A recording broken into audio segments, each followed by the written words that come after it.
அனைவருக்கும் வணக்கம். இன்றைய பதிவில் நம்ம பார்க்க போகிற முக்கியமான விஷயம் என்னென்னா, ஏலத்தோட்ட பராமரிப்பு.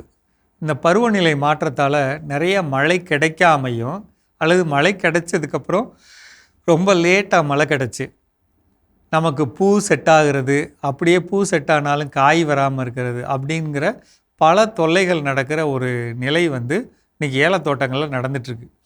முக்கியமாக கேரளாவில் பெய்ய வேண்டிய மழை முறையாக பெய்யலைங்க. முறையாக பெய்யாமல் லேட்டாக பெய்கிறது அல்லது முழுசாக பெய்யாமல் தள்ளி தள்ளி பெய்கிறது. சூடு அதிகமாக இருக்கிறது. முக்கியமாக இரவு நேர வெப்பநிலை அதிகமாக இருக்குது. இதில் நமக்கு பூ செட் ஆகிறதில்ல. இப்போ இதை சரி பண்ணுறதுக்கு முடிஞ்ச அளவுக்கு ஒரு சில வகையான திரவங்கள் நம்ம தெளிக்கலாம். அப்படி தெளிக்கிறது நல்லதுங்க. அதுக்கு முன்னாடி நம்ம நிலத்தில் நிறைய பேர் சொல்கிறாங்க, ஏலச்செடிகள் திடீர்னு செத்து போயிடுது அப்படின்னு, அல்லது புது தட்டை வரல, இருக்கிற தட்டை சூம்பி செத்து போயிடுது அப்படின்னு நிறையா விதமான குறைபாடுகளை சொல்கிறாங்க. நம்ம என்ன செய்யலாம் அப்படின்னா, மழை பெய்த ஈரம் இருக்குது அப்படின்னா, அல்லது பொதுவாகவே நம்ம என்ன செய்யணும்னா, ஒரு ஏக்கருக்கு குறைந்தபட்சம் 50 கிலோ, அதிகபட்சம் 100 கிலோ ஜிப்சம் நிலத்தில் தூவி விடணும். ரெண்டாவது, முடிஞ்ச வரையிலும் அந்த செடியோட தூர்பகுதியில் ட்ரன்ச்சிங் பண்ணுற மாதிரி 200 லிட்டர் தண்ணியில் 1 litre trichoderma viride, 1 litre Metarhizium, 1 litre Paecilomyces, இந்த 3 திரவமும் கலக்கணும். கலந்து 1 கிலோ நாட்டு சர்க்கரை கலந்து வைக்கணும்.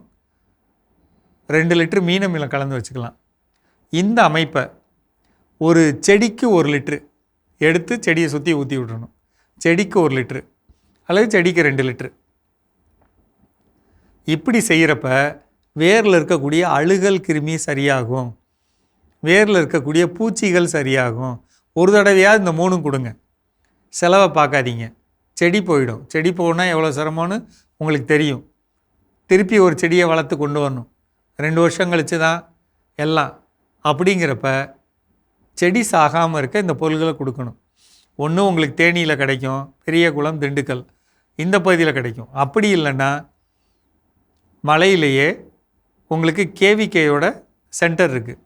அங்கே இருக்கக்கூடிய சென்டர்களில் நீங்கள் கேட்டு வாங்கிக்கலாம். இது ரொம்ப முக்கியம். இது கீழே தரையில் கொடுக்கறது. இது இல்லாமல் மேலே தெளிக்கிற மாதிரி முடிஞ்ச அளவுக்கு 100 லிட்டர் தண்ணிக்கு 5 லிட்டர் தேமோர் கரைசல், தேங்காய் பால் மோர் கரைசல்.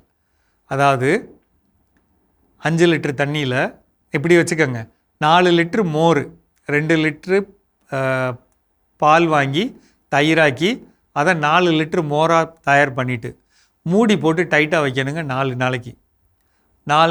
உங்கள் கையில் 4 லிட்ரு மோர் கிடைக்கும். அதில் 1 லிட்ரு தேங்காய் பால், ஒரு 3 காயை அரைச்சி அதோட பாலை அதோட சேர்த்து மொத்தம் 5 லிட்டராக மாற்றி, இந்த 5 லிட்டரோடு சேர்த்து இன்னொரு 2 முதல் 4 நாள் மோரை புளிக்க வைக்கிறீங்க. இந்த தேங்காய் பாலையும் 1 லிட்ரு 4ஆவது நாள் ஊற்றிட்டு அப்புறம் ஒரு 2 நாள் புளிக்க வைக்கிறீங்க. மொத்தம் 7 நாள் அல்லது 6 நாள் முடிஞ்சு 7ஆவது நாள் இந்த 5 லிட்டர் திரவத்தை அப்படியே 100 லிட்டர் தண்ணியில் ஊற்றுறோம். இந்த அமைப்பை எல்லா சரங்கள் மேலேயும் தெளிக்கிறோம். இதில் பெருங்காயம் இருக்குன்னா 300 கிராம் கலந்துக்கலாம். அப்படி கலந்துட்டு தெளிக்கலாம். இது கூட அழுகல் வரக்கூடாதுன்னு சூடோமோனாஸ் கலந்துக்கலாம். சொரிக்காய் வரக்கூடாதுன்னு வெர்டிசீலியம் லக்கானி இந்த பவுடர் சொரிக்காய் வராமல் பண்ணும் இந்த திரவம். இதெல்லாம் கலந்து வச்சுக்கிட்டு ஒரு நைட்டு வச்சுருந்து நம்ம சரங்கள் மேலே தெளித்தோன்னு வைங்களேன், பயிரோட விளைச்சல் நல்லா இருக்குங்க. இந்த மழை காலத்தில் கீழக்க சரங்களை பாதுகாக்கவும் செடியை பாதுகாக்கவும் நம்ம இதை கொடுக்கணும். சரிங்களா? மீண்டும் சந்திப்போம்.